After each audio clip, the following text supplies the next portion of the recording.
What's up, everybody? Wes, Dead Air Knipe here with always Typical Lydia.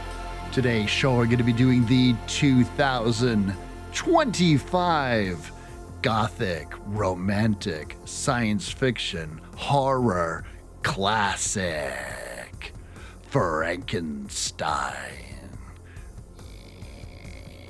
That's my boat. It's creaking in the ice. It's a creaky boat. That's what you come. We have like all sorts of electrical things. You could have yelled Victor. We could have like just mumbled some nonsensical, whispery sounds a la Mia Goth, and you had a creaky boat sound. It's the thing that I think of the most when I'm watching this film, and I think it's because it's bookended, right? Yeah. We're in the Arctic. We see the ship, there's all that ice. It's very dramatic. Frankenstein's monster shows up covered in furs, looking humongous. And then we're just back, and then you think some shit's gonna go down, and he's just like, let me tell you a story. That's pretty much it. Yeah. I like this in that, we start with the prelude and it has a bit of a story, and we understand what the chase of the monster chasing his creator through the Arctic, the North Pole, and he ends up underneath the ice and done and dusted. That's it. And away we go. End of story, That's it. Well, little did you know that this particular version of the creature is fucking indestructible. I like this edition, and this is the thing with this particular film. You had, me and you were talking about this before hitting record, and you had received a lot of spoilers just by virtue of being alive on planet Earth with any sort of internet connection over the past 2 fucking years. I hardly had any spoilers because I am a huge fan of the post and ghost method of social media interaction. I don't really scroll. I don't read like any blogs anymore about film at all, really. I mean, I do scroll through Reddit, but I have all the images turned off on a lot of things, especially because people put like moving images, and I find that highly distracting. So I turn off images a lot of the time on most socials. So I didn't have a lot of stuff spoiled. Even people's opinions about how this film begins, and it begins quite faithful to the end of Frankenstein. But then it deviates, and it's a lot of these, this polarization. It's an extremely polarizing film. I didn't know that going into it, so I was spared a lot of people's input and opinions. When this film was announced, it was the excitement was palatable to anybody that was a fan of Mary Shelley's book, or Guillermo Del Toro for that matter. This dude has been talking about making this movie for what feels like 20 years. And it seems like every couple of years at some Comic-Con or something, he would threaten another version of it with a different actor playing this and a different actor playing that. And this is what we're going to do. It finally lands on Netflix. And so we have this moment in which it's going to be released direct to streaming. Then Netflix does what Netflix is going to do. And of course, to be considered for prestigious film awards in which they can use to lure other filmmakers to their projects, they put it out in theaters. Now, because of that, I was very excited to see this film. However, it's getting to the movie theater with my partner who also wanted to see this film, coordinating that with our busy schedules with this time of year, it is just not going to happen. And so we waited. But because I had an active interest in this film, and because everybody falls over themselves to talk about it first and to talk about it the loudest, and we occupy, me more than you, I always consider myself the most available online of this 2-person podcast. I was spoiled on a great many things. However, most of the things I felt I can't really be spoiled on because I am very familiar with this story, and I've seen many, many, many adaptations of this story, and I've seen all the different flavors in which this story can be interpreted. So I wasn't necessarily worried about that type of thing. However, there were certain aspects that I was genuinely surprised at, and it was good to finally sit down and see everything within context. I don't really care about spoilers on anything. As someone once said, whose name is escaping me, it's not what happens, but how it happens that's important. So I don't necessarily mind if I know where a movie is going, and sometimes I even spoil myself on things on purpose because I just want to know. But that was my history with this film before finally seeing it when it eventually made its way to Netflix in the beginning of November. It is a sort of film that I think would really benefit from the theater, and I only say that maybe about 4 times a year, 3 times a year, where I see a film after the fact and think, "You know what? This would have been really nice to see in the theater, and I would have enjoyed that." It was a limited release, and we're still, one of Chris's number 1 concerns when something goes straight to streaming that is good from, like a bespoke author or a bespoke director, an auteur like this is it gonna get a physical release? Because home video and curation of your home collection is top of mind for people like Chris and yourself. You want to own things you appreciate and put money in the pockets directly, more so than I have the $7.99 plan or whatever from Netflix because I don't care about ads so much, and I don't want to spend that sort of money because I don't use it more than a couple films a month. uh, that doesn't put enough money in those pockets because if I've seen anything from Spotify's of the world, very little revenue actually ends up in the pockets of the creators. And when you look at a film, more than anything, any other art form, so many people are involved. So many people are involved. And there's going to be some trickle down monies to the estate of Bernie Wrightson and things like that. I want them to get as much money out of us as appreciators of this piece of art as they can. So, like a physical release is super important. I haven't heard anything about it. So if anyone does hear, let us know. Yeah, Del Toro confirmed that there was going to be a physical release because somebody had a general question, and he answered them via tweet of all Oh, things. And then, of course, Del Toro confirming in a tweet that there would be a physical release. There was some missing scenes, so there was going to be some additional stuff that somebody, a viewer, had hoped they would get into, and Del Toro said it'll be on the physical release. And of course, bloody disgusting, and everybody ran with that story the second he announced it. So Chris and people like me can be rest assured, and I will purchase this film. Um, you know, spoilers. I'm not going to be cranky today. This is a good movie. It's a fine adaptation, and I think that my problems with it are my fault and not Guillermo del Toro's. for the most part, I'd say that is the most mature dislike. And not dislike, like you like the movie, it's a good movie, but you have input on it, agree of criticisms, valid criticisms. Some people are out there though on a fucking limb with their very invalid criticisms, and they're screaming up a storm of hatred for this film.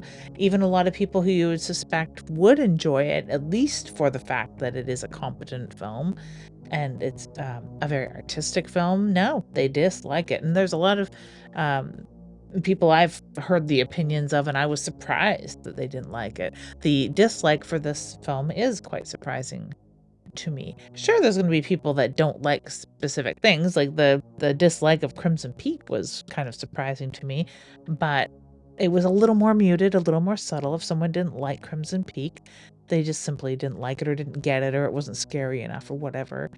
And they were pretty quiet about it. This, however, is like there's a slim band of people who like it think it's okay or whatever, but it's mostly people who love it and put it up on a pedestal, and they're going to die on this hill of it being the most perfect film. It's already one of the top 10 films of 2025 according to the American Film Institute, so they're one of those people.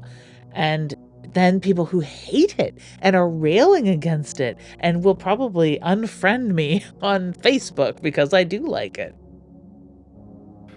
Yeah, I mean, we're in the age where everyone's opinion needs to be first and loudest. So it's not surprising at all. And if everyone just sort of has a middling opinion about something, if it doesn't really get that kind of engagement that people are looking for, and it's all about engagement. Mary Shelley's book has been adapted, well, I mean, well over 100 times.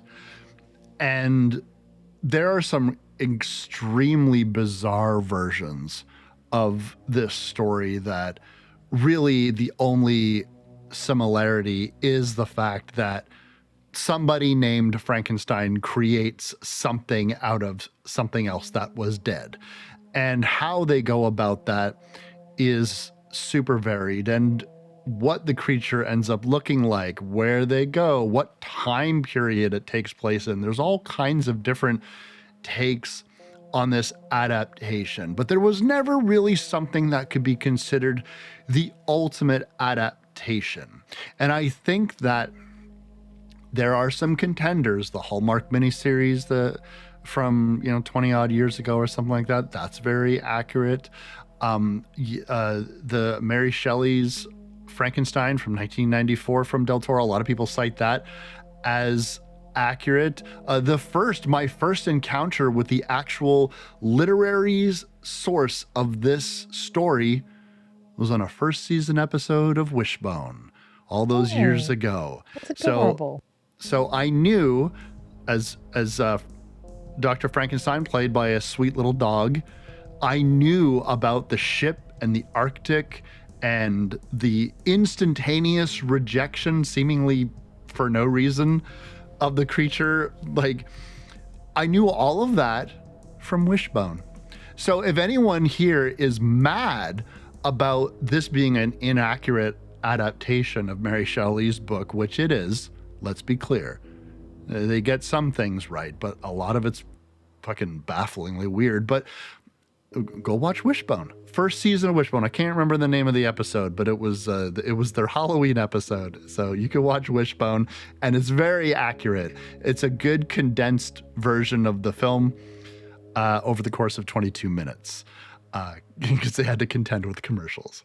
But I think that for me, when I heard that this was finally happening, I was convinced we were going to get the most accurate, the reverence that Del Toro has for this story.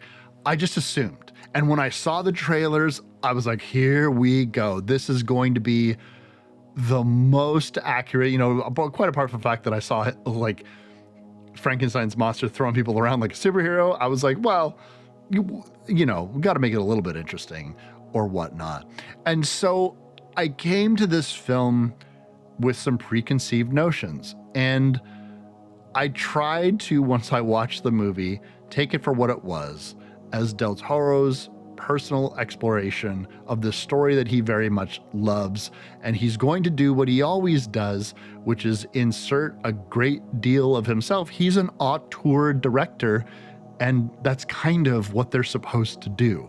And I definitely appreciate him for it because I expected a lot of the regurgitation of elements from Kronos or The Shape of Water or Crimson Peak specifically. I was hoping for a lot of that because he is very married to his visions, and he's extremely married to his childhood, where he was brought underground to a museum to see mummies through a barred door, not unlike a jail cell. And that sort of vision replays itself time and time again with this underground subterranean place where the dead, the near dead, or the back from the dead come to, or where there is like a revelation and a change in somebody's personality entirely, which I bet reflects on a little tiny 7-year-old Guadalajaran Mexican boy, right? Like that sort of thing is not just hard to shake, he's woven it into everything. And I do love that, because once you get to know him, and from a limerent point of view, or you had mentioned previously about before we were recording, how there's some people with this real parasocial sort of uh reverence for him.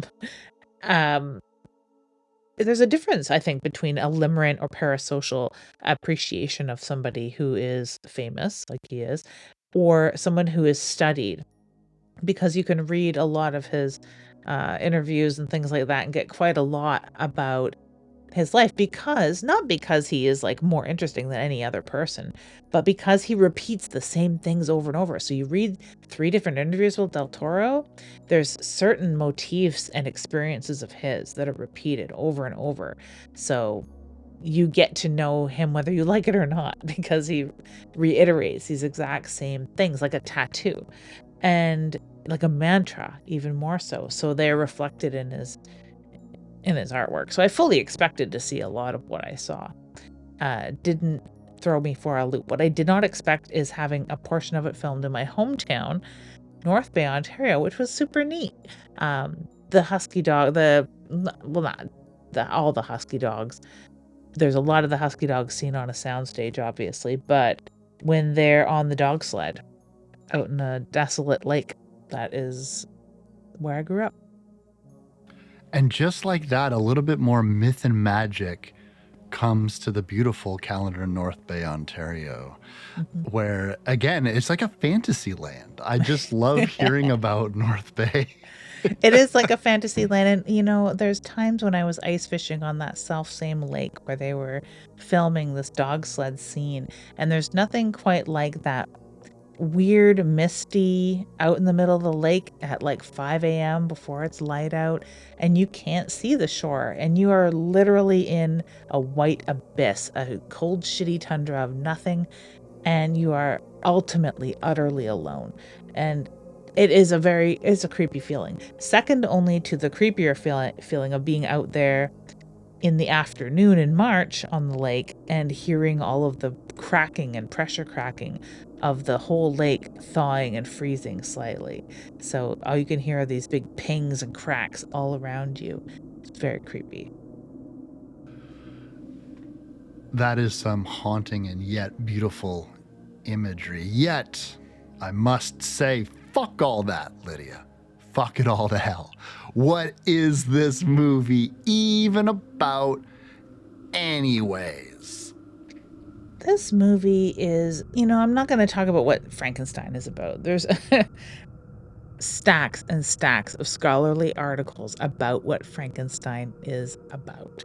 And if you really want the story of what Frankenstein's about, there's a book called The Lady and Her Monsters that goes into Mary Wollstonecraft Shelley's childhood and womanhood and writerly life, that explains a fucking hell of a lot of where what is this movie even about anyway comes from in her life, and the things that she was sponging up as a very intelligent and extremely privileged young lady that went into writing this particular book. So that book will help describe what this movie is about anyway. But it is also about what you take from it. So when you read Frankenstein way back in the day, when you clutched it to your bosom after finishing reading it and pictured this monster who is barely described in the book in your mind, it's about what you envisioned and what you saw of yourself in that story, like most stories should be, right? That aren't fully spoon-fed to people. And it is also about a young boy with mommy issues and daddy issues.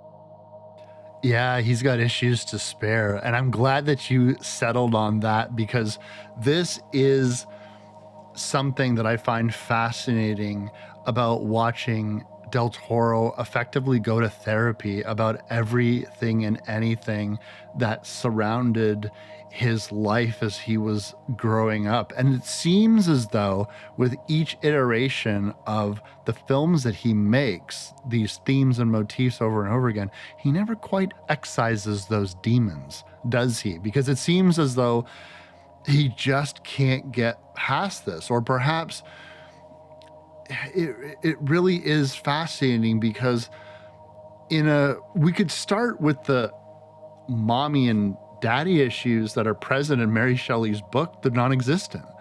So he was like,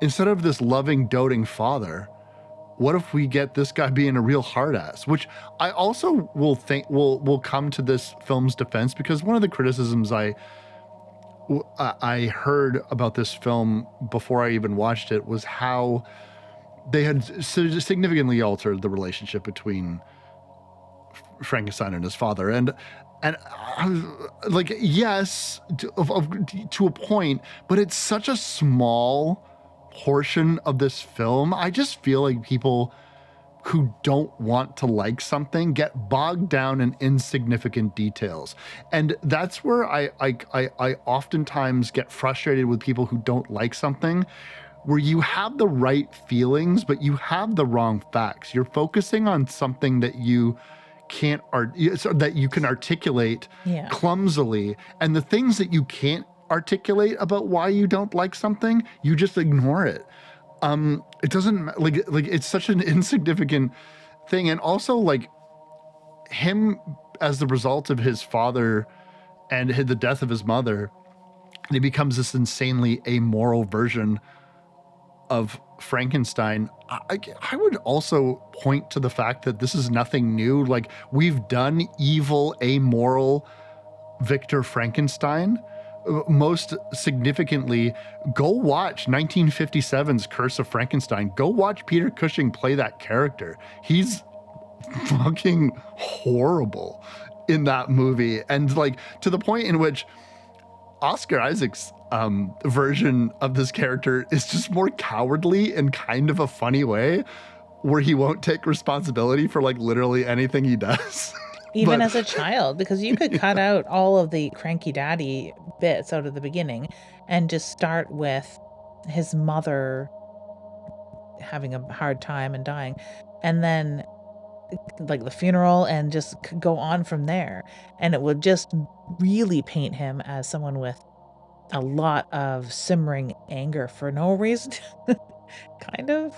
I was going to say, it's hard to see him as a boy and feel bad for him when his mother dies and he's in such a tizzy, and there he is, like the silken fop that he was raised to be, in a room the size of a mall, like, "Begone, servants," and he just like collapses on the biggest couch you've ever seen in your entire life. And I'm like, yeah, things could be worse, kiddo. They could be a lot worse. Yeah. And it's, I wouldn't want to project on a fictional character. I try to not do that. And I think a lot of people would be much improved by not doing that.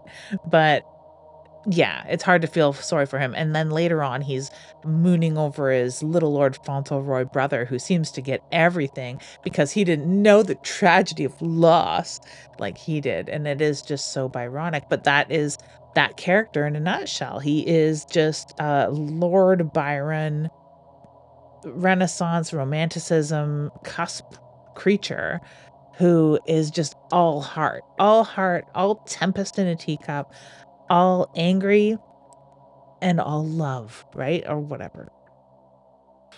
There is something so perfunctory about the inclusion of all of these early scenes, because Del Toro's heart is with the monsters. It always has been. He romanticizes them. He loves them. I have a sneaking suspicion that he envisions himself as one, as many kind of introspective emo boys tend to do, where they're like, I'm this unlovable monster. And whereas a lot of other directors and writers that take that stance, I have a lot of umbrage with, because I think it's like incredibly adolescent and just frankly immature. And to me, it's kind of like this pathetic woe is me writing that I have no tolerance for.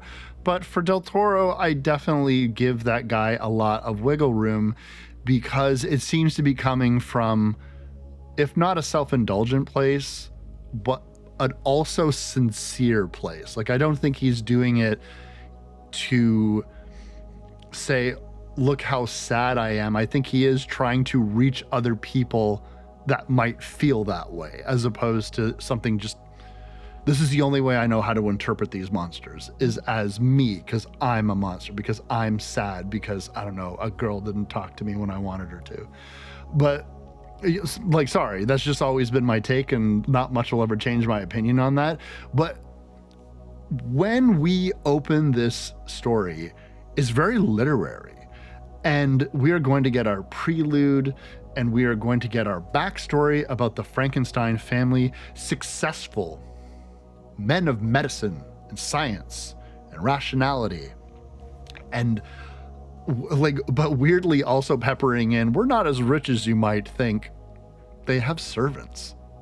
Do you mean the servants that are putting that amazing casket in the ground? Because this casket itself does a couple things for me. It solidifies this as a Guillermo Del Toro film, because it is unlike any casket you've ever seen in your entire life.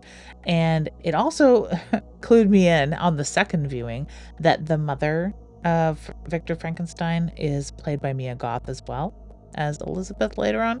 I didn't realize that until I saw little Victor putting that death mask of his mother over the top of the casket, because it's an open face casket, if you've ever seen such a thing. And it is Mia Goth, and I didn't even realize that it was one and the same at all. And I don't know if it's just the addition of eyebrows, like maybe I wasn't looking so closely. I don't really know. I liked her, of course, in both roles. She is a great actress.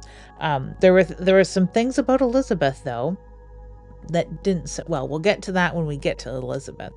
But yeah, this like weird animosity between the brothers you would think would persist throughout Victor's life. It doesn't really. I mean, maybe it gets tamped down and comes out in unexpected ways, but for the most part, they seem to get along later on in life. Yeah, kind of a professional, chilly sibling relationship. I can kind of see where they're coming from that. Speaking of chilly, though, I did skip over the fact that this does start at the ship, which is funny because I took all that time to do a creaky ship trapped in ice type scenario. And I think that this is a good way to open up this film, to get a little bit of action and to get a little bit of setup. This story is going to be told to us first by Frankenstein himself, and then later on by the creature. It's kind of silly when you think about how long it would take to tell a story this detailed, and why you would include so much detail to really understand what is going on. And you could just understand, well, all of these sailors, several of whom have been killed by this mysterious assailant who seems invincible.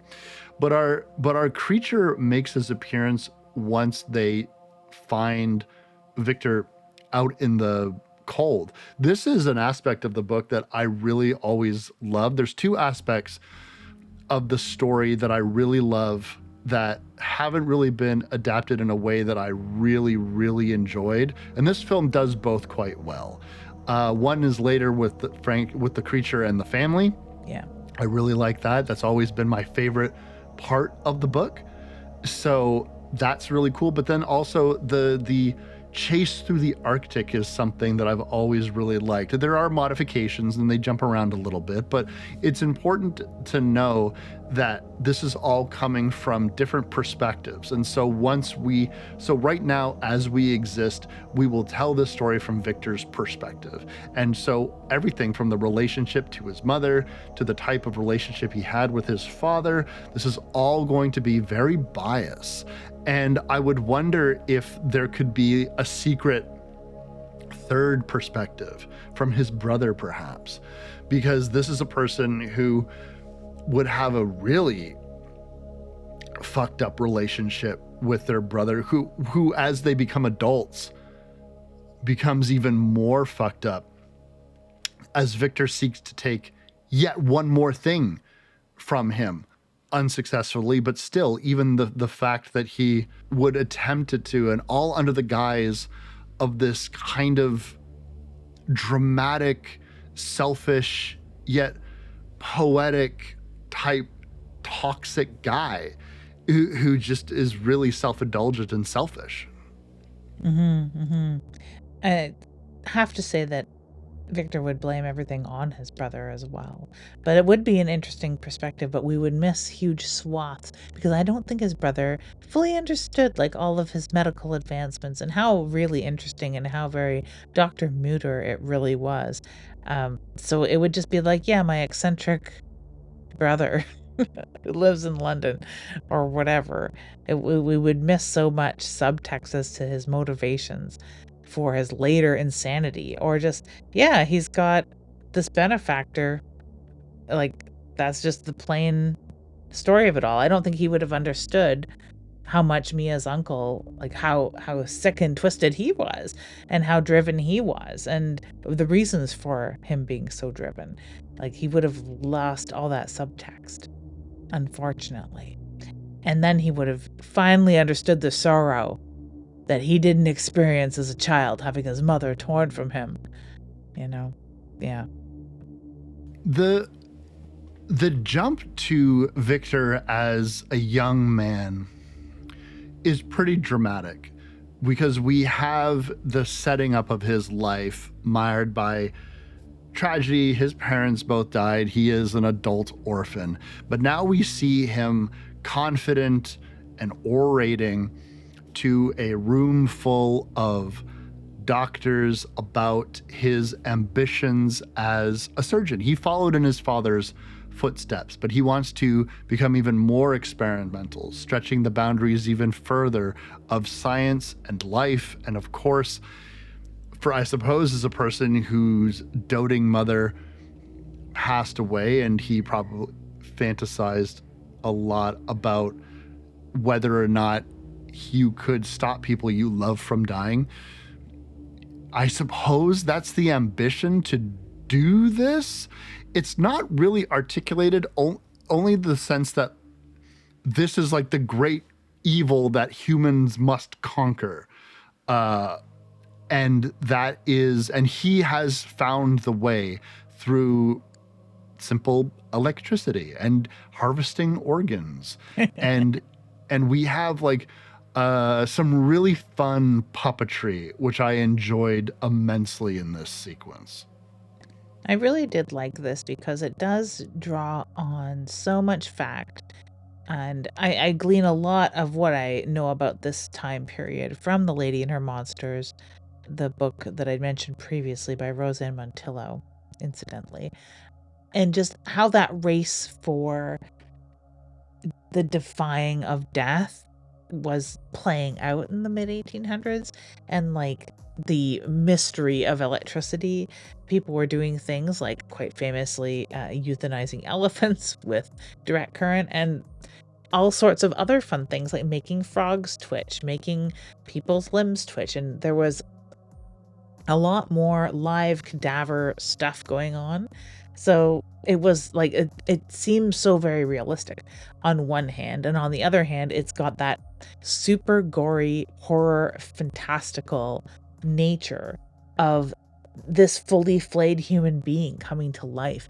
And fuck the uncanny valley. We've got this like horrific valley here of something we fully recognize as a circulatory system and skeletal structure of a human being, but behaving so awkward, and it's like it's pleading and longing and wanting to stay alive too. The look on its face is, it's happy that it's being granted these moments or something. Like, I don't know, it's extremely creepy and very effective, really beautiful, which is that sort of hallmark of what Del Toro is usually going for, right? So I really do like this speech he's giving to these surgeons about what he can do with electricity. It's crazy, it's gross, it's fun, and it sets you up for the eventual scenes, which I think that this is probably the most gory Frankenstein story. It has to be. It might very well be. A lot of the older Frankenstein stories are kind of held back The by the conventions of the 30s. yeah, even the Yeah. 50s, and a lot of the stuff in the 70s is still not. Mary Shelley's Frankenstein from 94 is more graphic, but this is, I mean, like we see a dude's head collapse in this one. So I kind of rest both our cases. I think you're right. This has to be the most gory one. If somebody else could think of another version where Frankenstein shows up and it's more hideously gory than this, I might give you that. But then I would counter with, okay, if you can think of one that's more gory, this is the one that's the most accurate to the book and the most gory. Oh, Like, like, yes. like Yes. in So that this, combination. yeah, Frankenstein's army does not count.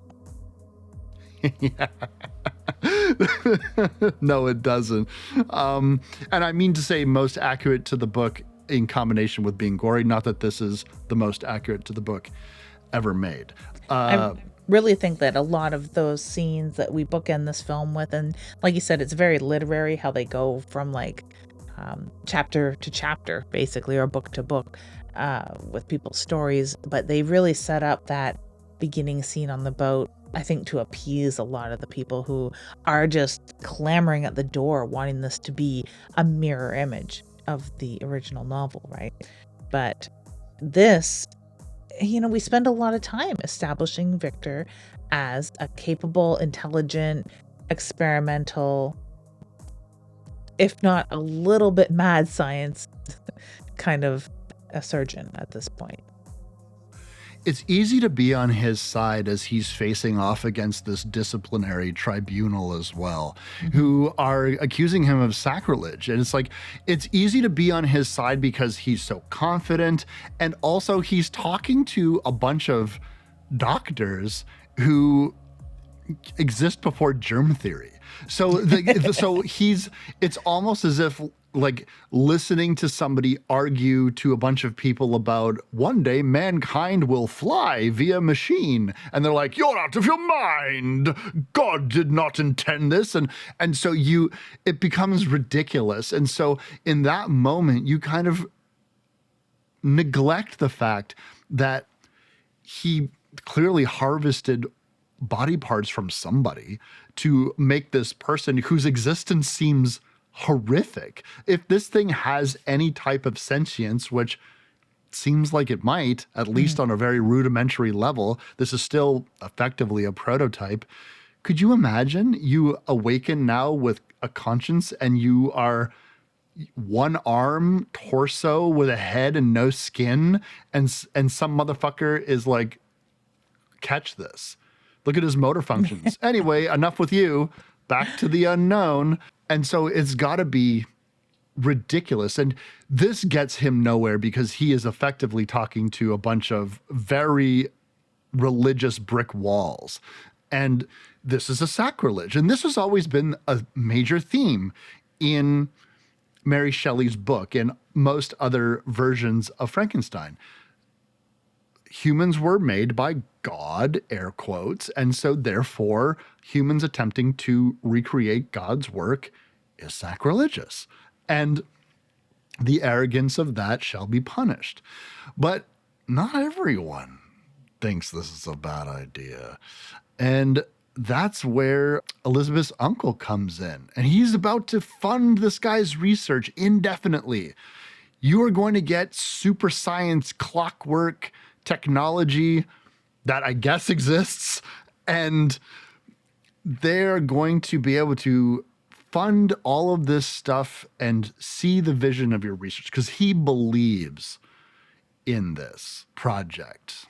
Very steampunk. And for those who like that steampunk aesthetic within Frankenstein stories, you get a lot of it. And, you know, I liked some of the more steampunk things and like old Victorian medical advancements and just weird tools that ended up in Sleepy Hollow, for crying out loud, which was fully unexpected to me. But this here is like a dream come true for people who love gewgaws, gadgets, and I don't know, like playing with electricity in Victorian England. The tower itself is straight out of Crimson Peak. It is a desolate, cold, terrible place that is dilapidated. It's completely full of like dead fucking birds and leaves and bullshit because it's been open to the elements for God knows how long. And it's just always weird to me when super rich aristocrats in Victorian era or Elizabethan times, Edwardian times, walk into a fully dilapidated castle and they're just like, yeah, this is great. Just get a fire going and away we go. They expect things to be a little bit drafty and waterlogged, I suppose. But no, Victor seems quite smitten with this place, but not only smitten with this place, but also it just so happens that this man, Henrich, has a daughter. This is Elizabeth. Now, this is a fairly like large departure from the book, and I'm going to close the casket on talking about departures from the book because I do think it's unfair. But again, this is just part of my brain saying, well, I thought this was going to be super faithful, right?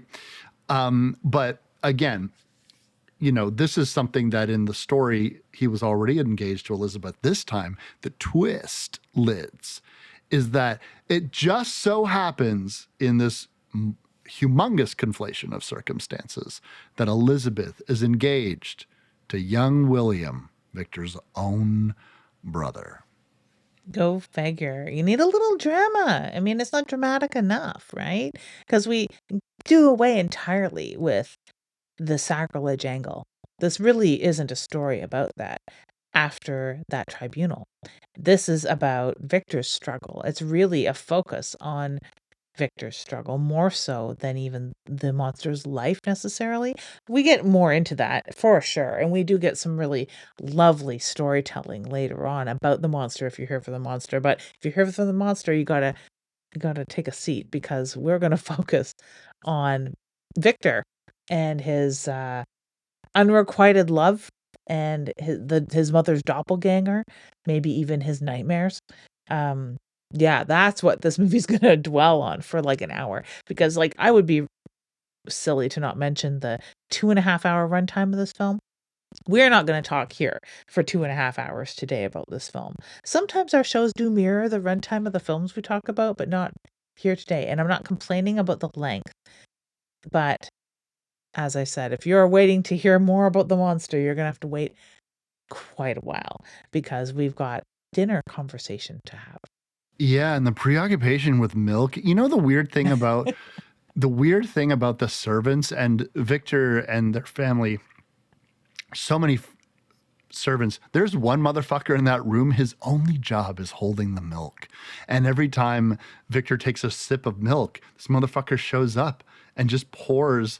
Could you imagine that's your day? Like seriously, think about that. You're standing there silently like a statue, holding a decanter of milk so that you can listen to this dude talk nonsense to Elizabeth. It was so funny. The only thing I can concentrate on is the dude standing there very prim and proper with his decanter of milk. I don't know what it says about him always drinking milk, but he does, and it's a weird choice, but it's a choice. Mia Goth playing Elizabeth, Del Toro has put her in the most opulent dresses. A lady so goth that's in her name. I was going to say an entomologist, but I don't think she's just a bug enthusiast. And I think all of her clothing reflects like beetles and moths and all that kind of thing. And it's kind of the classic to the point in which it's silly, like enemies to lovers trope, but it's not lovers. It's just I think Victor likes that Elizabeth instantaneously challenges him and his worldview, and it gets them into these really intense conversations which last about a scene, and then it's a little frosty, and then it's like a rom-com for 20 minutes. It is awkward, and I think that a lot of that is just his whole fixation with his dead mother because, like, of course, it's the same actress playing it, if we can get it telegraphed more clearly than that.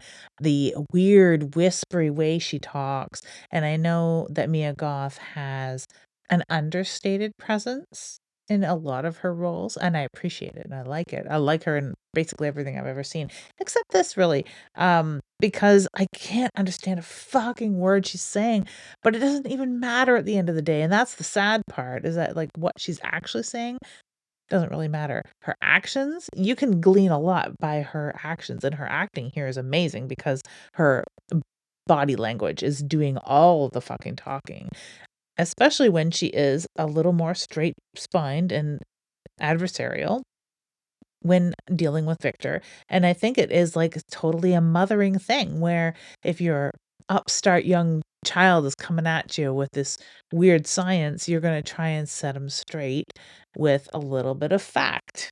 And it's nice to see her sort of tamping him down because no one else obviously does.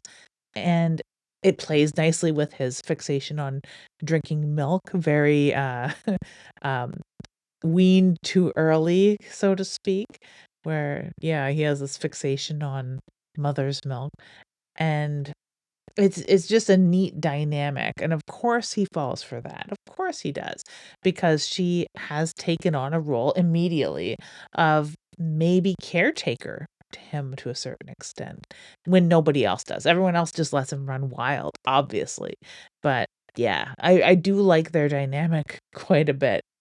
20 minutes, though, it does seem to go on quite that long, doesn't it? And to me, it's beautiful. I'm all for super intelligent, hyper intelligent women in the mid 1800s that have a lot of agency, but it just goes on quite a while before we get to the battle zone where you're harvesting bodies. Like, that's where I want to be. Yeah, these are the casualties of the Crimean War. I like that it historically places this moment and this battle. And we are going to see this several times throughout the film of his blind ambition. These really are just beef on a butcher's table as far as Victor is concerned. These men are no longer alive. Beforehand, he's even harvesting organs from people on death row. They're about to be hanged. And he is looking at people, even callously telling one after looking into their mouth that he would have been dead within the year anyway. So they're kind of doing him a favor by just executing him now.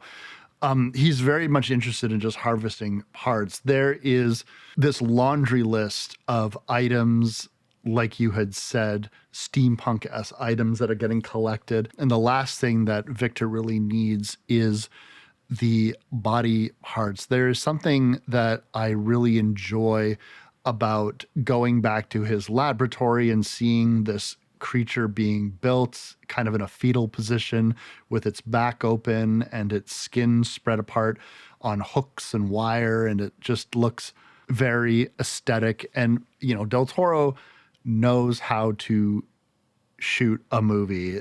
Each one of these scenes, every character, the art direction, the cinematography, everything is just so well accomplished. And you had mentioned some criticisms that people were saying it was too polished. I don't, that criticism is laughable to me. I don't understand how something can be too beautiful. It's like you're averting your eyes from the shine. Oh, it's so gorgeous. I hate looking at beautiful things.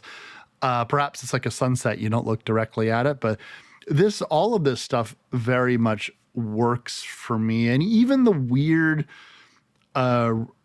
resurrection of these combined bodies into what will be our creature. This is very dramatic and very strange, but I liked the element of Henrich wanting to put his self. This is like a big reveal in the story, is because there's a reason why that Henrich, Elizabeth's uncle, wanted to fund this unlimited, because he has all the money in the world because of his shipping company, but arms dealing and shipping and stuff like that, I guess. And but the one thing that money can't buy you, Lids, is time. And he is on borrowed time because he's got syphilis. Don't laugh. It's a serious disease. It is a serious disease. Hitler suffered from syphilis. He was so syphilitic by the end that he was probably hallucinating. So, I mean, why would you want to put a syphilitic brain in it? Like, it's not, that's, it's gonna get syphilis. You're gonna go mad. You can't, it's, I guess they didn't really understand syphilis by that point. I mean, they were treating it with mercury. Helpful. This is a guy that argued in front of a room full of doctors that don't believe in germs, who don't know what Yeah. germs are. Who, by the way, back in this point in medicine, doctors used their bloody aprons as badges of honor and experience. They refused to wash things because they're like, well, I need to be covered in blood. I'm a doctor. And how is anyone going to know that I'm a doctor if I'm not covered in the blood and effluence of everyone else that I've worked on? Wash it? Are you trying to say that this could possibly carry some kind of illness in the ether? I don't think so. But no, you drink your mercury and shut up. Pretty much. It just makes absolutely no sense from this point of view, from this day and age. Even like 10 years after, probably. That's the funny part. That's my favorite part of looking back at old medical stories. Like if you go to the Mutter Museum, you get an earful of it, because they track a lot of those interesting things. Like once we could battle germs by washing our hands, a whole new world of medical possibilities opened up because people weren't dying almost 100% of the time on the fucking table. So, yeah. Maybe that's part of the mentality. Harlander is like, listen, if I do nothing, I die. If you somehow crack the code and resurrect this new fresh body, maybe you'll buy me some time. That's what he's banking on. But it's not to be, because there's going to be a bit of a kerfuffle. Yeah. And this is probably one of my favorite shots in this entire movie, is Henrich falling. That impact on the back of his head looks fucking great. Holy shit. That dude is so dead. It's really, really great. But it's not really going to stop Victor, because they need electricity. They've got a storm going. He Mhm. needs to resurrect the body. Let's make this happen. When a storm's brewing, you don't really got a choice. This is sort of covered, even though it's not a Frankenstein story necessarily, um, in Stephen King's Revival. And you get a sense of urgency later on in the story when something does revolve scientifically around capturing the vast amount of electrical power in a storm. And like it's something that doesn't really dawn on you, I guess, or me anyway, that they can't just do this tomorrow. We don't have the weather network at this day and age. They are literally racing against time in more ways than one, because no telling if the lightning's actually going to hit it. No telling if the storm's going to be powerful. So they have to set all this up. His stuff is breaking as he's setting it up. There's been this kerfuffle. As soon as we're introduced to this huge tower, we want someone to fall off of it, don't we? And not only is it a huge tower, it's a huge tower with a giant hole in the middle of it. For what reason? Like, it's not like it's a grain silo. I don't understand why there was. I missed the part, I guess, if they did explain why there's a huge hole in the center of this tower that drops all the way down to the bottom. But boy, we really did want to see someone fall down that, didn't we? Um, yeah. And of course it fails. We don't get an it's alive moment here. We don't get, the spark of life. We get a whole bunch of sweaty, rainy, racing, and just like a frothing mouthed, breathless Victor Frankenstein falling to sleep like a sack of potatoes. Yeah, and I think that there's something that's actually kind of clever about this. Um, Again, I promise I wouldn't, but I'll bring it up. In Mary Shelley's book, the resurrection of the creature is not really explained. In fact, it's kind of brushed over. We know that electricity is used, but all of the film adaptations of this story are effectively making it up. Because they just only dedicate a couple of pages to this entire process. And in a weird sense, even though Del Toro gave us a real scene, there's almost an element of this that also very much reflects the book, Mhm. in which Victor is going to awake and the creature is just going to be standing over him. And it's a really understated element to this film, but I really liked it. And it's so his shock of seeing this thing standing up, and it's like why did this work now? What happened? Not even Victor knows. All we know is that he had mapped out as much of the human nervous system as he possibly could. He understood that electricity could possibly resurrect this. He had gotten all the organs as fresh as can be, no syphilis in sight, and the creature arose. Now, this is going to bring a sequence in which I think that Victor always imagined himself to be far more patient than his father, but in reality, he kind of instantaneously falls into his father's role as somebody who wants to see his ambitions through his son met, but believes that they can only do that through the harshest of discipline. And while he's attempting to teach this creature about its own life and sentience and what he could be, he becomes easily frustrated with the creature. It starts off kind of beautiful, like feel the sun, like look at how, like, and but then that patience quickly turns into like regiment and cruelty and anger. Mm-hmm. It really does. And it's, could be the sort of thing that grates on some people watching this and these scenes because they're like, why is he being so cruel? Why is he so instantaneously fed up with this monster? I'm like, have you ever met a toddler, sir? I present to you children. Ugh.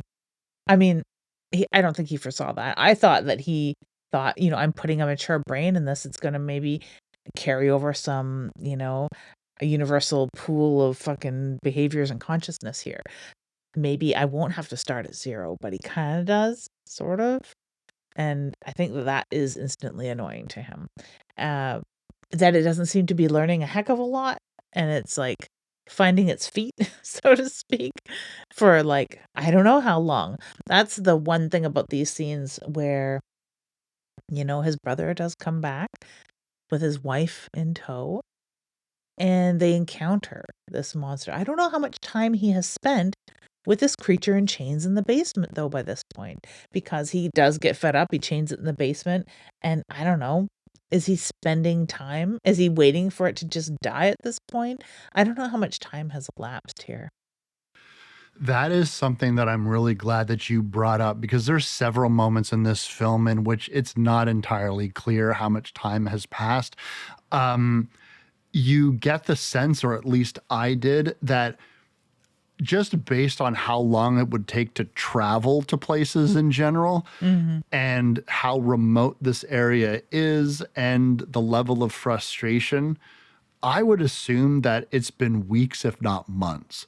And I think that it would be very easy to put a figure around, and I'm just guessing here, I would say 3 to 4 months that Hmm. he probably spent, because that level of frustration of the fact that this creature can speak but really only understands the term Victor. We've also seen some moments of this creature's power. So this guy is huge.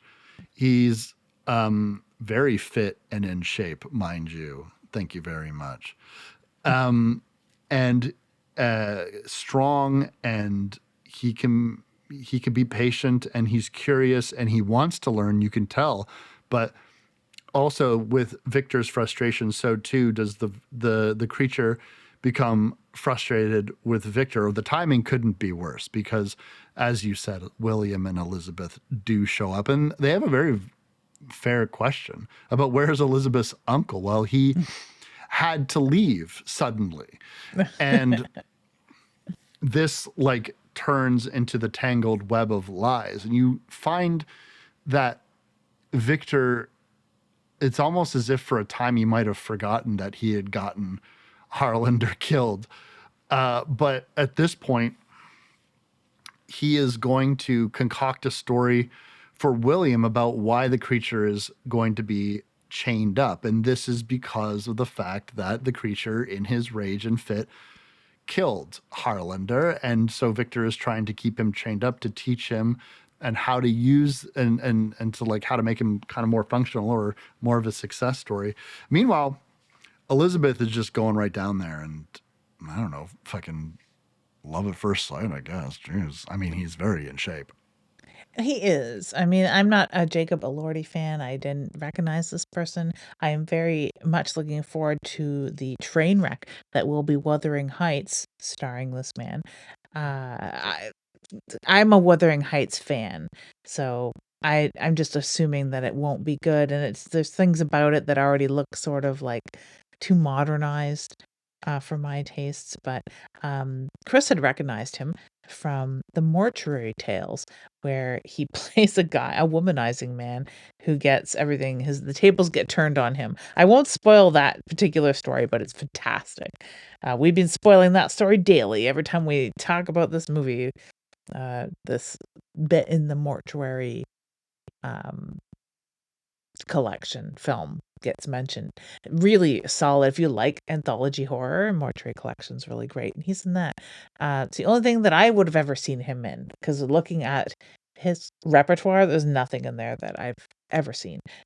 Really cool actor, though. I don't know how tall he is, but he's like appears to be about 7 feet tall in this. Would you have rathered this be a Del Toro and Wrightson joint picture with Doug Jones and all the usual suspects? No, I don't. Well, first of all, just for posterity's sake, and for the paycheck for Doug Jones, I would like to see Doug Jones in this. I mean, you know, I think that it would be a wonderful role for him to play, and it would be nice for him to get some speaking lines and to philosophize a little bit. And, it would be, Speaking lines, yeah. yeah, it would be something that would be, Doug Jones is great at being a monster, but I think it would be kind of throwing him a little bit of a bone. Like Del Toro's like, hey man, like I've been slapping you under makeup for 30 years. I'm going to do it again, but this time we're going to give you a lot of cool things to say. What do you think about that? Just let him like flex his acting chops a little bit more. And, but no, they went in the other direction. I mean, obviously like Bernie Wrightson's art is some of my favorite art of all time. So, and I'm very familiar with the Bernie Wrightson adaptation, the comic book adaptation of Frankenstein. It's a beautiful, beautiful book. I have two different copies of it, and so it's really a favorite of mine. So I mean, from a personal point of view, obviously, yeah, that'd be great. But it also doesn't really bother me that they went in this direction.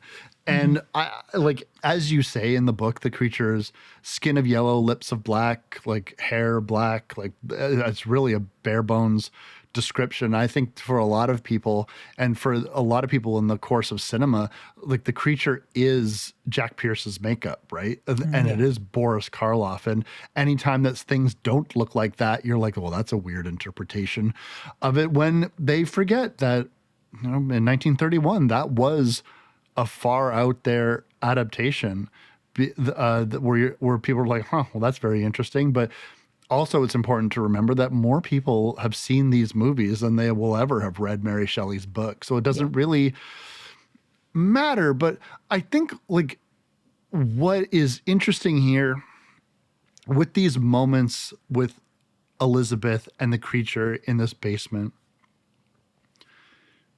this is where Del Toro's heart lies. And Mhm. I always get the sneaking suspicion while I'm thinking about this film when I watched it again for the show, it's that he's telling Victor's side of the story because he has to. But he really wanted to get to this stuff. He really, really cares about all of this stuff. And to be fair, if you're going to Del Toro to talk about this creature, which he has been talking about his affinity for Frankenstein's monster throughout his entire career, you could probably find him mentioning this character in this story at least once a year in an official article. Anytime he's talking about monsters, anytime anybody puts a microphone in his face and asks us about monsters, he will bring up this character. So now we get to see him finally stop thinking about it and talking about it and just putting it on the screen for all of us to see. And the vibes are weirdly romantic immediately. And I'm curious about your take on this specifically, about the inclusion of this romance in a story that doesn't have it. I took it as more mothering.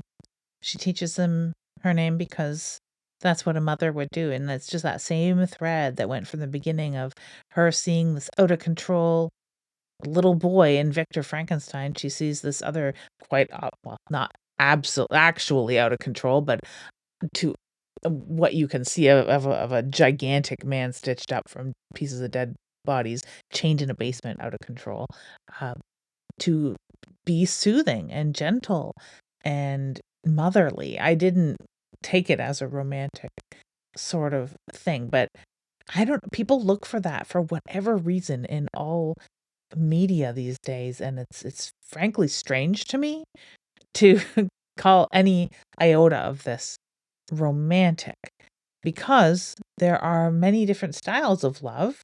We don't have to pull out a book about Plato to regurgitate them, but this is sort of like this that motherly love, if anything. But I don't really get that from these scenes at all. Oh, I definitely did. But I think that maybe that says more about me than anything. But the Because they're good the looking people, maybe. maybe just standing so close to each other, Yeah, I was gonna say that's weird. proximity, definitely. But like because he's kind of like evoking like some kind of an animal and like he's like looking straight ahead. There is something to me that I think that I suppose I just don't know enough about the Elizabeth character and this interpretation of this character to understand why she defaults to this so immediately. Like Mhm. she talks about humanity and she has an affinity for insects. And so I'm like, is this like a big bug to you? Like, do I lack the literary competency to understand where any of this is coming from? Maybe. But like, but I also like need to have a little bit of more time with this interaction. And it's weird to me that we're spending so much time in this movie doing other things when this scene is a companion piece to an additional scene in this film, which I believe is where his heart lies while telling this story. And it's odd to me that they're both so fucking brief because this interaction is weird and short, but Elizabeth will be haunted by this encounter. And in the same way, she will reach the creature in a way that I suppose is just mirroring Victor's own life because his father was this strict disciplinary, hitting him with a fucking rod, do this, do this, do this. And then while his father stood there sternly and grimacing, his mother was like playing with him and connecting with him on an emotional level and showing him tenderness. And now we just see this entire interaction mirrored in this way with this creature. We have this like moth woman of, you know, Mia Goth's character as Elizabeth being drawn to the flame that is Frankenstein's monster. Or did they not name him Adam? I think that they were going to, but they were like, it's too on the nose. So they Ah. never, he thought it was like, that's cliche, basically. Mhm. Like having the same sort of story, but told just so differently. And I think maybe it's those sorts of things, just that she is drawn by what pheromones as some sort of moth and bug enthusiast woman or something. Like I give it a real pass, and I don't see a modern romance here at all. I mean, that's very fair. Um, I could tell you who also doesn't see romance: Elizabeth. Between Victor and her, and he comes on with this fucking Lord Byron ass, like, oh my heart, and blah, blah, blah. Like, he's built up this He's entire. been practicing this speech in the looking glass for quite some time. Yeah, absolutely. And she rejects him, rightfully so. And like all men, when they're rejected by their one true crush, he just gets the gas cans out immediately. He's I'm gonna fucking burn this place down. Fuck this bitch. Fucking, she's probably a whore anyway. You're not even that hot. Like, he's crazy. He's going, once they leave, he concocts a reason. He gets William to concoct a reason to get Elizabeth out of there. And this is one of those things where Right behind you. yeah, where it's like we have to leave. I have to. I have some urgent business to attend to. What? Did you just get a phone call? What are you talking about? It's the 1800s. What urgent business? And he's like, oh, no time. I'll explain on the way. By the way, it's going to take us 3 months to get back home. So it's like, no time to explain. And they're just going to sit there silently while they're on a carriage the entire time. But what's going on? Oh, no time. No time to explain. Elizabeth gets this horrible feeling. She's intuitive, you know. Mhm. And we are going to see this enraged Victor, like, striking at the creature. The creature is going to finally get enraged back and take away this rod and bend it, showing its power. He stands up, threatening. Now, no longer the subservient creature. This is no good, no good. Gonna burn it all down. One of the best moments of the film, something that the creature could never know, was just when you think that Victor couldn't be any more reprehensible and this place is on fire and all this shit is burning, that moment of hesitation where he hears this creature yelling and he goes back to save him. And this to me was like, oh, I love this. Now, Yeah. this was so well done, and it shows that, like, Victor is very immoral and complicated, but there are vestiges of a good person wanting to be there, and him going back for the creature, as ill-fated as it turns out to be, easily is one of my top moments in this entire film. I just loved it. He pays with his leg through Mhm. this explosion and this fire. It explains why at the beginning of the movie we see he's got a prosthetic leg. And this is going to be this moment in which William and Elizabeth return and the place is engulfed in flames and there's nothing but desolate destruction, cries of anguish, and we're back in the Arctic. Mhm. I like this so much because, just without even discussing it really, that he could tell this monster 700 million times that he was gonna go back for him. There's no way he would believe that. And I worry that there's a lot of people that by this point, because it's not mirroring the book, that they were already just scoffing at it. They might have missed that too. So now they're wondering what fucking Victor's problem is.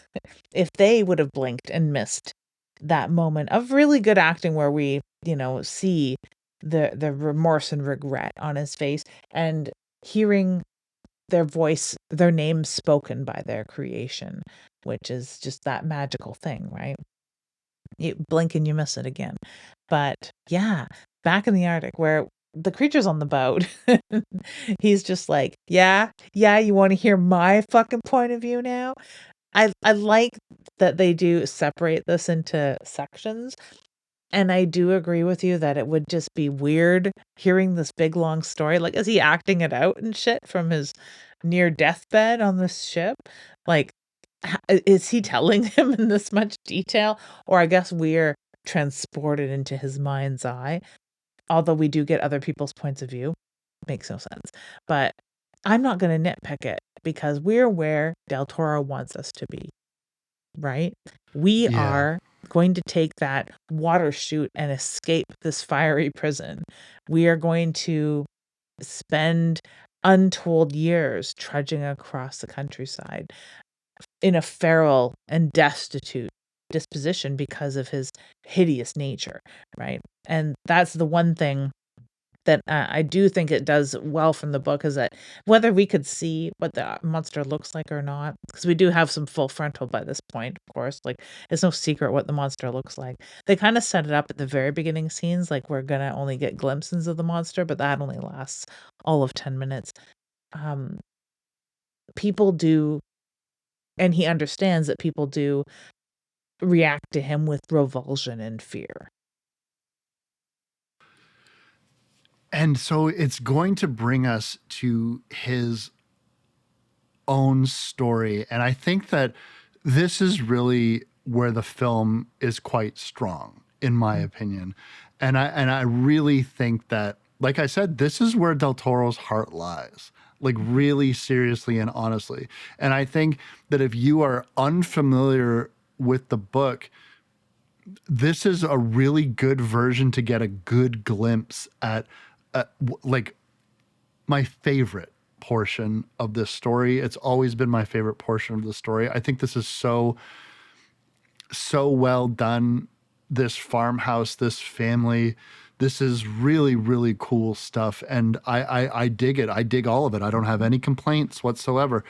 The one thing that I'm very curious about your opinion is why is the creature comes onto this boat like he just caught his ex best friend gossiping about him about this big falling out that they had.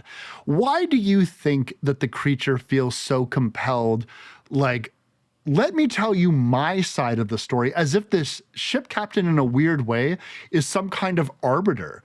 Like, and I'm just very curious what your take on why this would matter so much to the creature to like my side of the story now? Is it because he feels like Victor has been speaking for him for years? I think that's a lot of it, and no one's ever asked him. He's probably never articulated any of this. He's never had a friend necessarily, except the one friend, which he didn't get into this sort of stuff with that guy.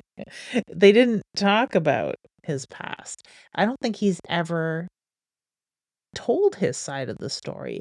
I mean, he spent hours and hours and hours thinking about it. I mean, of all the time that he's suffered such a grievous injury that he has to lie in torpor healing for months or days or weeks or whatever. He has a lot of time on his own. Does he sleep? No. He thinks continuously. So he's worked all of this out on a intrinsic and philosophical level in his own personality. His character is made up of his past, and he's thought about this deeper than anyone's ever thought about their own actions before or the actions of others against them. But he's never, probably never told this. I mean, if he's told this to anyone, it was probably to like a chipmunk in the forest. He's never told anyone. And to be able to tell Victor by way of this captain in this little palaver they're having, to use natal terms, like,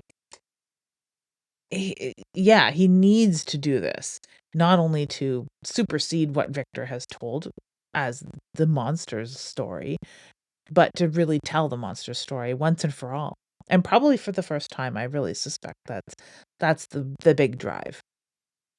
You must be right because he would be holding on to all of this for years. And also, he's not entirely clear about a lot of his past just at that moment when he first arrives at this farmhouse.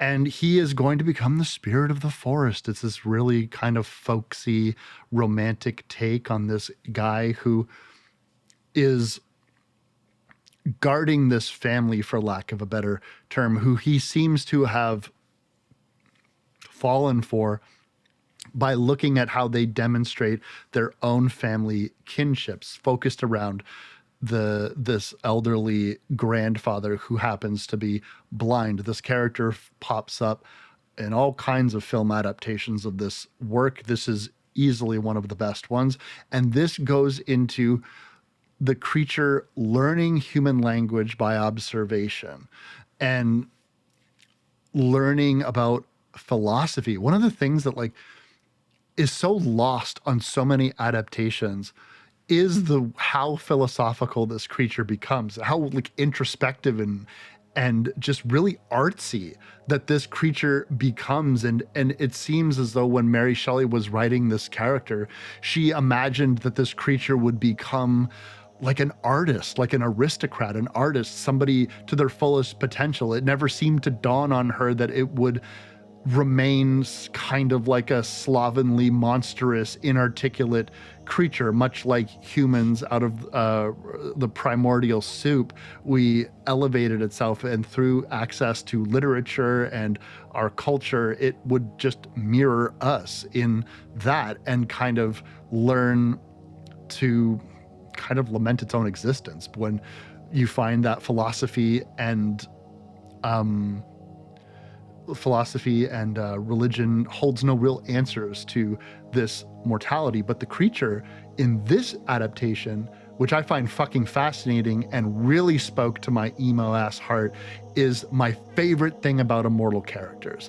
And this time we've glossed over this, but this version of the creature can heal rapidly, like from any injury. It doesn't matter. He can hold a stick of dynamite. It could blow up in his fucking face. It will injure him, but given time, he will heal fully like he was. And then it's this idea, as the story progresses, about this character lamenting the fact that he can't die. And now you're in like vampire territory. Now you're in the most gothy of goth, the pain of immortality. This is like the Anne Rice like level of fuck, why do I have to live for centuries? Well, everything around me dies, and why will I be forever alone unless, of course, I have a companion, either through vampirism or, we'll get into that a little bit later. But this family goes through the seasons, and we see our creature get long hair, and it's just, I can't say enough nice things about this, is what I'm rambling on about. No, it's not. It's a well-deserved ramble because it is the most beautiful thing. And I think many people who fall in love with the Frankenstein story don't fall in love with Victor Frankenstein, and they don't fall in love with the story on the fucking boat. It's this. This is what they love. They love the monster. This is what Del Toro's in love with, what people see reflected in themselves, what people see reflected in institutions, for better or worse. I really like the addition of the immortality, the rapid healing, all of that here, because okay, it's not canon, whatever. It gives us a lot of choices though, as far as the story, and it gives us a lot of explanation as to why he can spend so much time out in the forest and stuff like that on his own. Because you could have a slip and fall accident a week out on a hike and fucking break your leg and die, right? Like, well, it explains a lot of that. So. I'm sorry, I'm just imagining it's like the creature slips and falls, it hits his head on a stump, credits. Yeah, right? Like, you never know. You never know.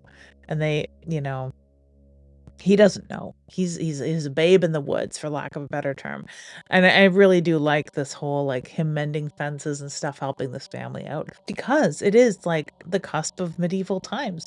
This family goes on a hunting expedition for the entire winter. The entire winter. They're like, we're gonna summer on the other side of the mountain. Old blind guy's like, well, Abe won't make it, and I probably will die. So catch you later. I wanted to ask you, is this accurate? Like, would people be leaving to go? Because like, okay, so the family's farm, there's a little girl, there's a bunch of people. the grandfather's teaching to read, and their home is attacked by a pack of wolves, and they herd sheep, and so many of their sheep have been killed, and they tried to fight them off. Now they don't want this situation to get worse, and they need to go track the pack, and so yet they leave for the entire winter. Yeah, it makes sense to me in two ways. Like in that the range of wolves in a wolf pack is vast, and they could take months finding the fucking wolves, right? And they do need to kill them because they keep coming back. And like this isn't that remote, but if you were in the Arctic, hunting parties would go out for a month or two at a time, regularly, to go and track caribou or buffalo or whatever. So it's not unheard of to take off on a hunting party for quite a while. And they're probably going to summer where the wolves do. Like there are wolves that hang out in really desolate, hard to live in areas, but they don't spend all their time there. And sometimes they'll go back to the tree line to eat some fucking berries. It happens that the tree line's 4 weeks away. That's where the wolf goes. So they could be following this wolf to all sorts of places. Probably a warmer place where they might not die through the winter with less provisions. So it didn't strike me as abnormal or weird at all. No, it didn't seem abnormal. Well, it didn't seem abnormal. I was just curious if that was like accurate. Like Yeah. if people would have left on expeditions that far. We get these moments in which the blind man and the creature, through reading this literature that the family has collected over the years. So it's a small collection of books compared to like, what you or even I have these days, but it's all the basics. And so the creature will read these stories to the blind man and himself gobble up this information like a sponge. Hmm. But the information that he's lacking is, of course, his true origin. And so, struggling to remember things and being haunted by things that he can scarcely remember, he will head back to the now ruined laboratory and go through the rubble, and he will learn the origin of his own creation. And unfortunately, while he is away, the family hunting those wolves must have done a piss poor job, or those wolves had them on the run the entire time, because by the time he comes back, of course, the wolves have attacked the blind man, and the creature now must fight them off, which he does handily, because this guy is a fucking built like a truck and hits like one. And but unfortunately, he's unable to save his friend. Which is doubly unfortunate because the rest of his family, these robust hunters, return to find him bleeding over top of their dead grandfather. And of course blame him not only because he's bleeding over top of their dead grandfather, but because he's a monstrous, terrible monster. He hardly looks human, really, honestly. He's so tall, he's made of patchwork, he's covered in furs. He looks like what I'd probably take to be a yeti. Yeah, he's quite scary looking. I did like that the blind man knew, it's like, the spirit of the forest, you were a person, and perhaps he suspected all along. But this is going to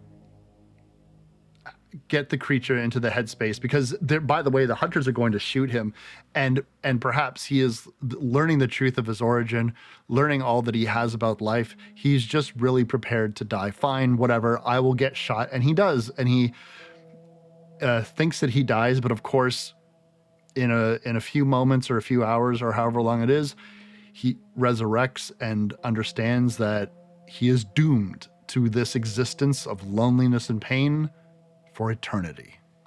Doomed. And if there's one thing that the literature he's been reading about revolves around, because most of what humans think about, talk about, create art about revolves around death. He's very clear to him people die. Like he's definitely seen some death in his time. So yeah, it's got to be a real gut punch to dumb it down. But we all write about death and dying, and he's read lots about death and dying and learned lots about the philosophy of human death and dying, and the flip side of that, human love. So, of course, what does he want? The second movie in the franchise, Bride of Frankenstein. That's what he wants. He wants to go and demand of Victor to create someone like him. He needs someone in his garden of paradise to be made of his rib, so to speak. Because he is going to be alone forever. He's not going to have any of these humanly, cohabitations or partnership, or even someone to talk to, someone to tell his whole story to. Spoiler alert, you'll get to tell Victor everything later. He is basically who you are wed to, monster, for better or worse. But yeah. So he picks the perfect night to do this. Yeah, this is William and Elizabeth's wedding. This this sequence is really fascinating to me, and there's some elements that don't quite work as far as I'm concerned, but there is something so inherently Del Toro about this entire proceeding. Now, the creature has basically told Victor, who has tried to have who tried to talk to Elizabeth, and they haven't spoken much, if at all, since his recovery and since their blowout. And she knows something is dark and sinister about him and the things that he's done, and she certainly suspects that he was responsible for destroying the creature, and probably doesn't buy too much of the stories that he was telling, because he lies regularly and not particularly well. But he and I do like this sequence, because it starts off with him kind of trying to extend an olive branch, like, you're to be, I'm so sorry, and this, that, and the other thing. It ends with her slapping him and screaming. The most Mia Goth she sounds throughout the entire film is when she's screeching at him to get out. The monster will approach Victor and basically say, be not afraid. I am not, make me a companion. I will leave you alone. Now, in the book, he's far more threatening about this, and also his demand of making a bride is way creepier than it actually is. But this is a far more romantic and interpretation of the character, far more, even when he kills, it's always in self-defense, and he's not necessarily a creature of rage and revenge and amorality. He's again just like somebody who just wants what he wants. And Victor comes to the conclusion that, so what? I create a companion for you, and I create a super race of monsters, effectively. He doesn't have to make them viable. He just wants a friend, man. It's not like he wants to bang and have children in a white picket fence. That's not what he's on about. And it's weird that he jumps to that conclusion to me. But I mean, that's what he's after. He's coveted his brother's wife to this extent. He wants to, have a happy family that he himself never had, or in his estimation never had. So of course that's what's top of mind, is progeny. It's weird that he's focused on progeny. I don't remember if there's a point where the monster specifically says, yeah, I want to make little monsterlings. Never. He never says that. And it is Victor drawing that conclusion. And to me, I just feel like it's a reason. He's just coming up with a reason not to do it. I think he would rather put all of this stuff behind him. And I think even more so, this revelation of the creature being alive, on top of the fact that Elizabeth basically says there'll be no rapport between the two of them on any level. She finds him disgusting and horrible and doesn't really want much to do with them, but out of respect for her soon-to-be husband, William, which Victor doesn't seem to have too much respect for, she will, I suppose, quietly tolerate his presence. And honestly, their house is so big, I'm sure you wouldn't even know that he was there half the time. But the creature is going to become enraged. Not so much enraged, but Victor is going to become enraged for certain. He doesn't like this intrusion, and this is going to result in Elizabeth quite literally getting caught in the crossfire as Victor attempts to eliminate the monster with a pistol that he has, and in turn shoots Elizabeth. Which it was bound to happen, right? Like, she's got to die if you know the story one way or another. I'm surprised she made it this far, really, honestly. I'm glad that she didn't die out of malice or didn't die by the monster's hands necessarily, and that we, get sort of like a more reasons to hate Victor, I guess, as to put it like bluntly. So I did enjoy that aspect of it, and it is like we get a like to revisit that sort of opulence that Victor and his brother have come from too. So it's not all living in a cabin in the woods now. We get another angle of like setting, I guess, that I really do like, because we have to do something in a 2.5 hour long movie. It can't all be in the forest, him contemplating death. We have to like move it along a little bit. So I do Mm-hmm. enjoy this whole sequence, even though it sparks the chase, right? This is exactly why the monster takes flight against Victor. Was there I don't remember if there's another reason why Victor chases the monster in the book specifically.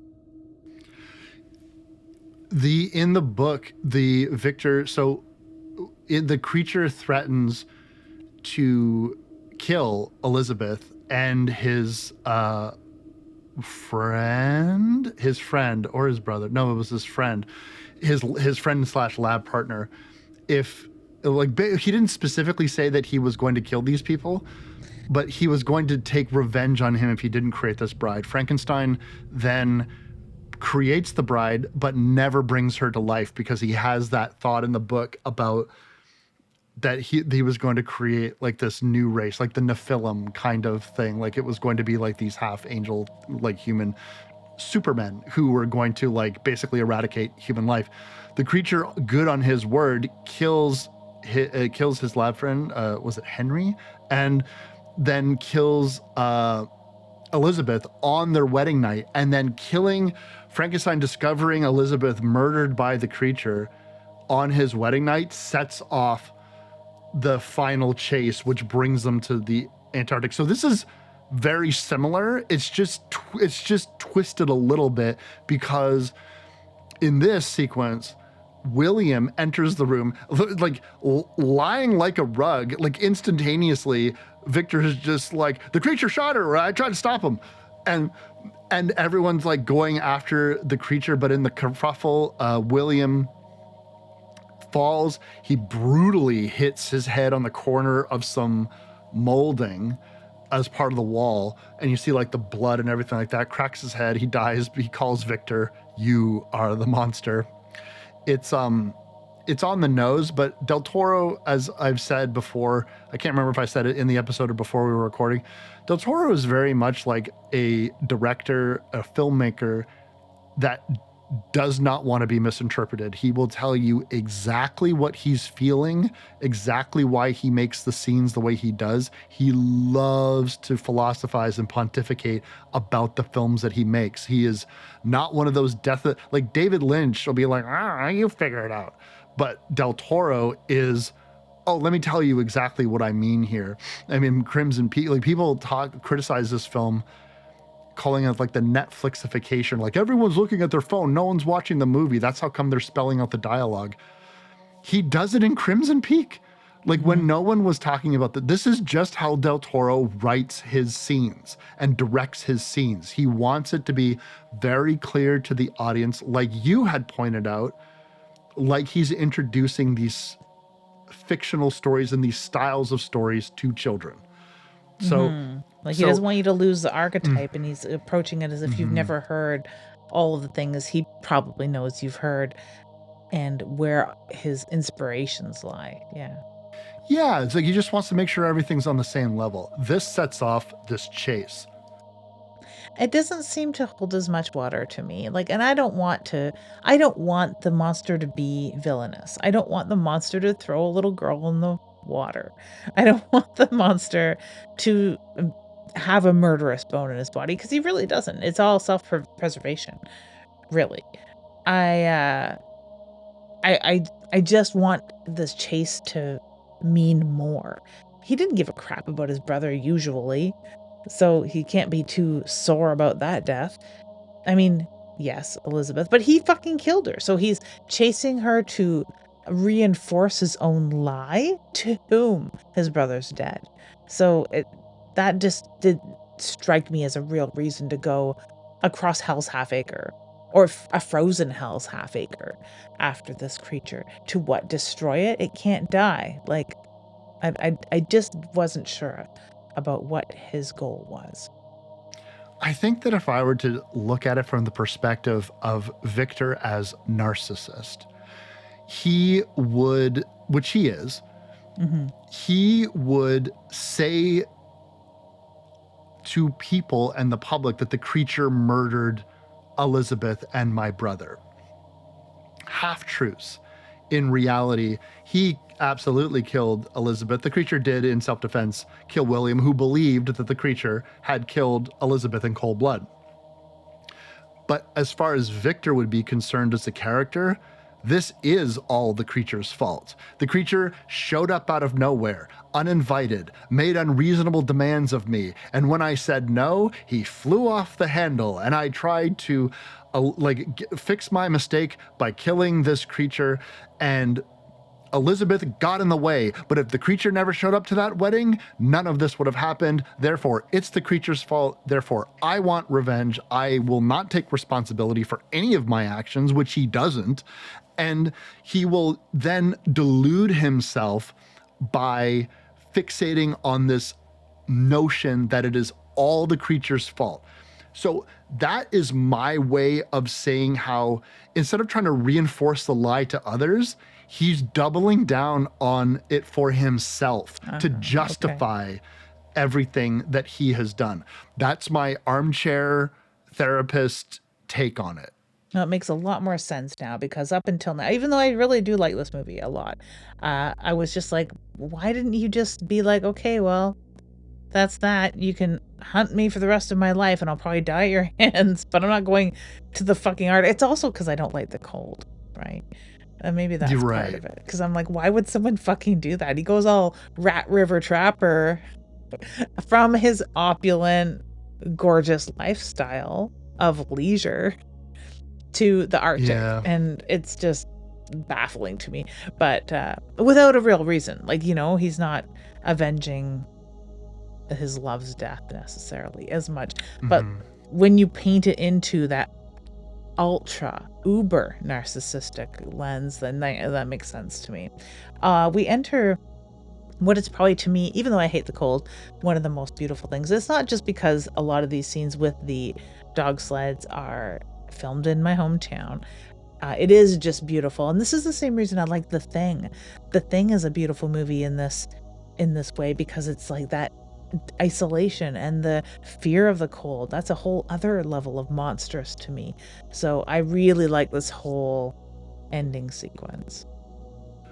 It's really strong stuff, and also very similar to the book. I wanted to also point out that the creature also in the story vowed to not end his rampage. Like, he basically, it was this idea about like, you have to seek me out because my rampage will not end throughout this world. I will continue to be a blight on humanity for the end of my days. So I suppose there's that extra aspect of wanting to get revenge, or wanting to fix his mistake or whatever. So he follows us. And if Victor doesn't understand the extent of how indestructible this creature is, he certainly will, as we see that this thing can take a stick of dynamite at point blank, literally holding dynamite, and not die. So, like, it's an interesting aspect to make this creature indestructible. And I'm wondering if it was Del Toro wanting to make that ambiguity about the end of the book not ambiguous. He's like, no, my version, this dude is awesome and cool, and we like monsters, and he lives. But this will take us all the way up till now, where Victor and the creature are now where we left them, at this ship that's stuck in the ice. Victor, on his deathbed because of his injuries, because of being exposed to the elements. The big departure from this is them able to have a conversation. Because if most people remember how the book ends, I don't mean to keep talking about the fucking book. It's probably annoying, but we'll focus on the story as it exists here.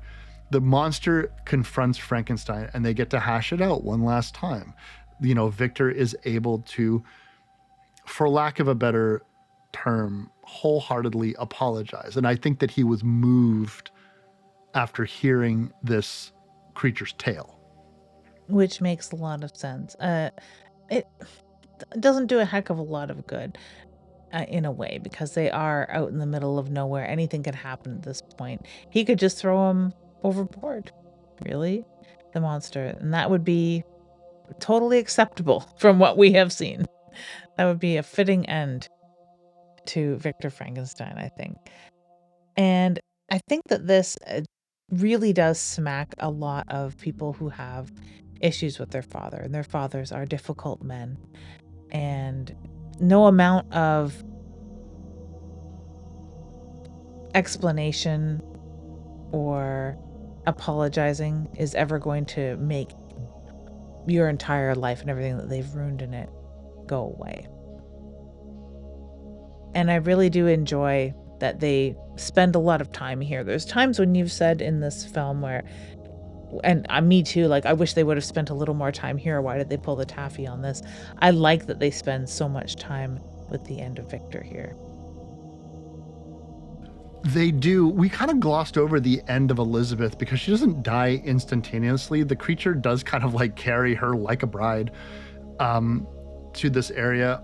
One of the things that Del Toro is very good at is blood on white. So she's dressed in this beautiful white dress that has become drenched in the blood of her gunshot wound. And I just wanted to cite that scene because a lot of people really like that sequence. And I see fan art of it daily, like literally daily on the internet, of people recreating the scene. And because I follow Guillermo Del Toro on Twitter, and he retweets every single image that he sees about it. He really likes that sequence too, I'm guessing. They get to have like this embrace. This is the second time since the basement that Elizabeth and the creature really had time to converse with each other. It's a sweet conversation, but it also is just like, I just don't understand where the level of this emotion is coming from on either way, but perhaps you're right. Perhaps it is like this uber example of motherly love. But I just wanted to talk about that scene so people don't think that we're glossing over it, because based off of the fan art alone, this is a sequence in which a lot of people really like. So I just wanted to cite that.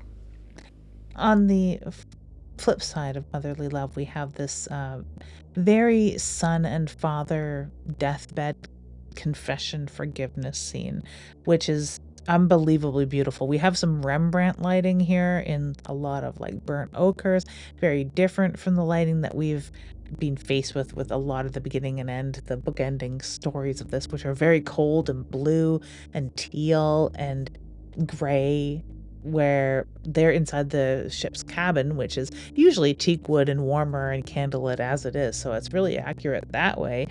And it does also lend to like the sorrow of Renaissance paintings in the scene where the monster does ultimately forgive Victor. Is it because he's dying? Maybe. I don't know. Because like what choice does he have at this point to hold that sort of anger in his heart? He's spent all this time being a philosophical mirror to the human race. He understands more than most of us that there's no point in holding any sort of grudge because it does nothing but poison you. So he has little choice but to forgive Victor. And it's quite a beautiful scene. I really do like that. It's not exactly the end, because the end is kind of fun in a superhero kind of way. Yeah.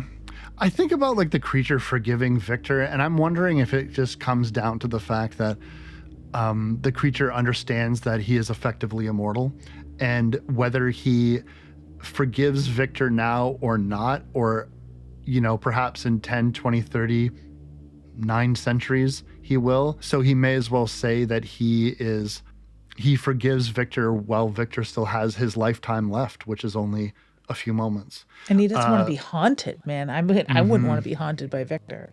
Yeah, just let it go, let it go. And that seems to be, yeah, this superhero moment. We get to see the extent of this creature's strength, which we knew he was stronger than a normal human, absolutely. But this is a feat of strength unseen yet by us. And he's like the Hulk. He pushes this entire ship out of the ice, breaks the ice. All these men have been working around the clock to free it. He shoves it and frees the boat.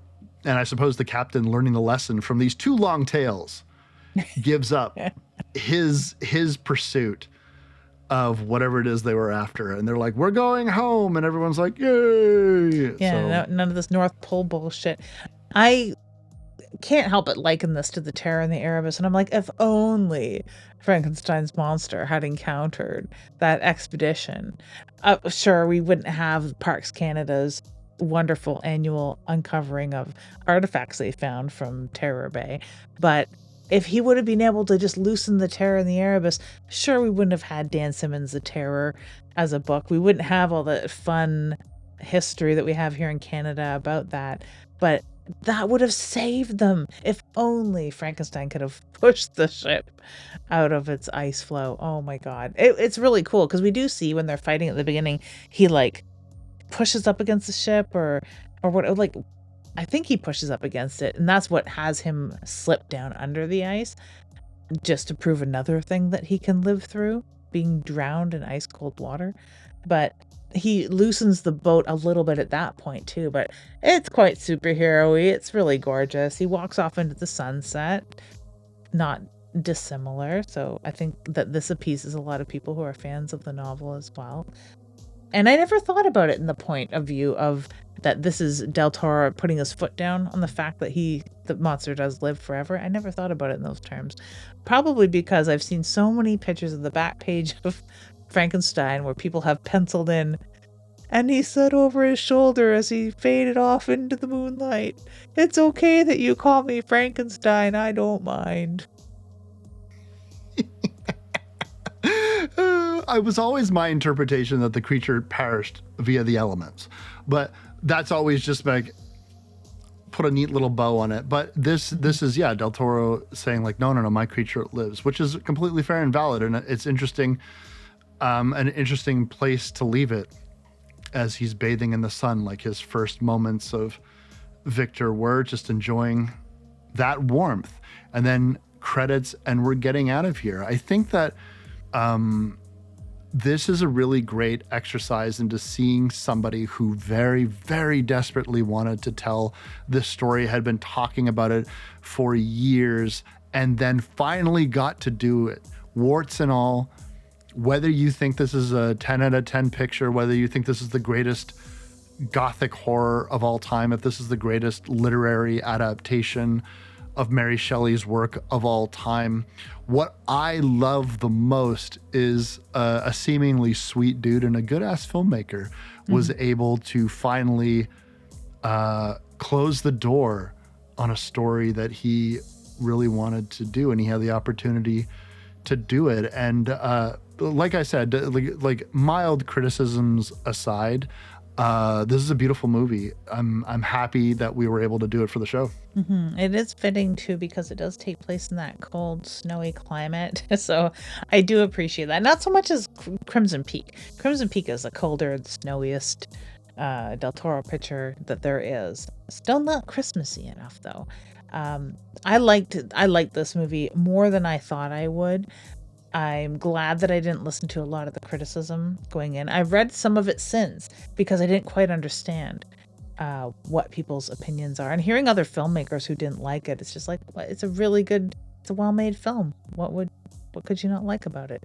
But Yeah, I'm not them. I have a very different opinion, maybe coming from a little more fantastical point of view, and the point of view of somebody who's really appreciated hearing what Del Toro's take on his artistic vision is. And there's a really good interview conducted by Andrea Subissati in the last issue of Rue Morgue magazine, where he likens it in one of the neatest little anecdotes. Well, it's not an anecdote, it's totally made up. Unless he did marry a widow, he says remaking Mary Shelley's Frankenstein is a lot like marrying a widow. You have to respect the deceased husband through the week, but on Saturdays you got to rock out. And I don't know why everyone became such a literalist. Like, I know I explained my expectations of the film and wanting it to be as close to the book as humanly possible, but it wasn't. But to me, it's so funny because, last year, almost this exact time of year, Robert Eggers adapted Bram Stoker's Dracula. He did the Nosferatu version, but he didn't even follow the Nosferatu story. Yeah. And no one said, like, this isn't very accurate. No one, you know what I'm saying? Like, we had another big budget Gothic interpretation of one of the greatest horror stories of all time. No one fucking said that this isn't very accurate. Like what? Like, no one ever said, why did Hutter fuck the vampire? Like, you know what I mean? So like, I don't understand why everyone, like, got so bogged down in it about like how different things were. And I think it was just when you first saw that trailer, I just assumed that it would be a one for one, when I realized, well, that's not very interesting, Wes. And he's an artist and he doesn't want to do that. And I was like, that's fair. It's not your fault, Del Toro. It was mine. And you know what? It's a good movie anyway. But what do we got next for him? Coming up next, we have Terrifier 3. As advertised, because we did Terrifier 1 and 2 leading up to this. It is holly jolly Christmas time. We have sleigh bells ring ring jingling. We have freezing cold bullshit weather outside. It is December. So yeah, we're going to do the Christmassiest Christmas movie. I watched a really good Christmas movie last night, which I'm going to pitch to you maybe for next year. Really fun stuff. But now we have a whole different kind of fun, and something that fits into the Splatter Pictures milieu of being exceedingly gory, because Art the Clown himself can't help it. Nah, he's a wet and wild little rascal. Full of the Christmas cheer, from what I understand. Still have not seen it, but I will, obviously, for the show. So it's a good opportunity to finally sit down and watch the third of the Juggernaut franchise of the Terrifier. It's kind of, I hope no one got whiplash from this haunting Gothic tale to Art the Clown, but that's what we're doing. That's how we do it at Splatter Pictures. That's okay. For the next couple months, we're going to stay pretty dour and Gothic, quiet and creepy. So we need a little fun to spark it up. We did have some like 80s horror too, sort of maybe going to shake up the docket, but yeah. Whiplash is what we do. I mean, I don't mind. Then you'll be all ready for Terrifier 4 when it hits. Origins, or whatever they're calling it. Because as we know, Art the Clown is at his most deadly on Arbor Day. Or whatever holiday they put that one. Oh man, I wouldn't mind an Easter bunny Art the Clown, now that I think about it. Oh my God, the merchandise just sells itself. But it does. Speaking of selling ourselves, I'm Wes Knipe. And I'm Typical Lydia. And you've been listening to Dead Air. If you like this show, you can find more episodes and other content on splatterpictures.net, Spotify, or wherever you download podcasts. We also upload all episodes to YouTube now, if you'd prefer to listen that way. You can find us across social media like Instagram, X, and TikTok, and the show is edited by Lydia Peever and hosted by Lydia Peever and me, Wes Knipe. We'll see you next time.